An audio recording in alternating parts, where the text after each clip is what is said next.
প্রেমে না পড়লে ওটার কানেকশনটা ছুটে যায়। প্রেম নিয়ে আপনার ধারণা কি? কাজ করতে গিয়ে কারো প্রেমে পড়েছেন, এমন ঘটনা কি কখনো ঘটেছে? আপনার সেরা রোমান্টিক মুহূর্ত কবে, কোথায়, কার সাথে ঘটেছিল? যদি এটা সত্যি উত্তরটা দিবে না তোমরা, তাই না? নায়করা তো দেয় না। কোশ্চেন কোনটা আসলে? কোশ্চেন মেইনলি প্রেম নিয়ে। হ্যাঁ, প্রেম নিয়ে তোমার ধারণা কি? কাজ করতে গিয়ে কোনো কাজ কারো প্রেমে পড়েছো কিনা, কিংবা রিয়েল লাইফে কারো প্রেমে পড়েছো কিনা? প্রেমটা আসলে মানে বিশাল বিষয়।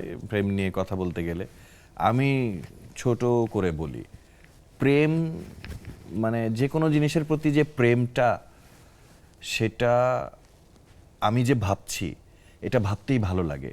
দিস ইজ প্রেম আমার কাছে। এটা আমি তোমার সাথে একেবারে একমত যে আমি যে ওই ধরো আমি তোমাকে ভাবছি, ওই ভালোবাসি, আনন্দটা নিয়ে ভাবছি, সেটাকে যে আমাকে আনন্দ দিচ্ছে, হ্যাঁ, সেটা ভাবতে আমার ভালো লাগছে, সেটাই প্রেম, সেটাই ভালোবাসা। এরকম ভাবনা কয়বার এসেছিল জীবনে? এটা তো প্রতিদিনই হতে হয়, মানে শিল্পীদের তো প্রত্যেকটা জিনিসে প্রেমে পড়তে হয়। প্রেমে না পড়লে ওটার কানেকশনটা ছুটে যায়। সো পারফরমেন্স করতে গেলে যেই সিনটা করব, সেটা সত্যি সত্যি প্রেমটা নিয়েই আসলে করতে হবে, তা না হলে ক্যামেরার চোখে ধরা পড়ে যাবে।